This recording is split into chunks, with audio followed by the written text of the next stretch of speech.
Hi வாங்க, good morning. இப்போ நீங்கள் பார்க்குறது உளுந்தங்களி. இந்த உளுந்தங்களி செய்ய தேவையானது வந்து நான் 1/2 கிலோ பச்சரிசி எடுத்துருக்கிறேன். 1/4 கிலோ முழு உளுந்து, கருப்பு உளுந்து எடுத்து அது கூடயே ஒரு 5 ஏலக்காய், கொஞ்சம் ஒரு சின்ன பிஞ்சு சுக்கு எல்லாம் சேர்த்து திரித்து வச்சுருக்கிறேன். இப்போ வந்து இதுக்கு வந்து இந்த உளுந்தங்களி செய்ய 1/4 கிலோ மாவு எடுத்துருக்கிறேன். 200 கிராம் மண்டவெல்லம் எடுத்து தட்டி வச்சுருக்கிறேன்.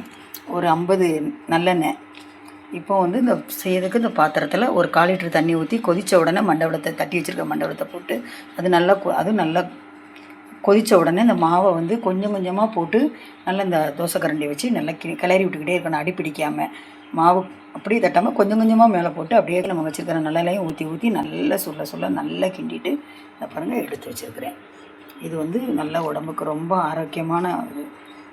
நம்மளுக்கு பேக் பெயின், மூட்டு வலி இதுக்கெல்லாம் நல்லா கேட்கும். வாரத்தில் 3 நாள் இதை நம்ம சாப்பிட்டா உடம்பு நல்லா ஆரோக்கியமாக இருக்கும். பிடிச்சிருந்தால் லைக் பண்ணுங்கள், ஷேர் பண்ணுங்கள், கமெண்ட் பண்ணுங்கள், மறக்காமல் சப்ஸ்கிரைப் பண்ணுங்கள். தேங்க்யூ.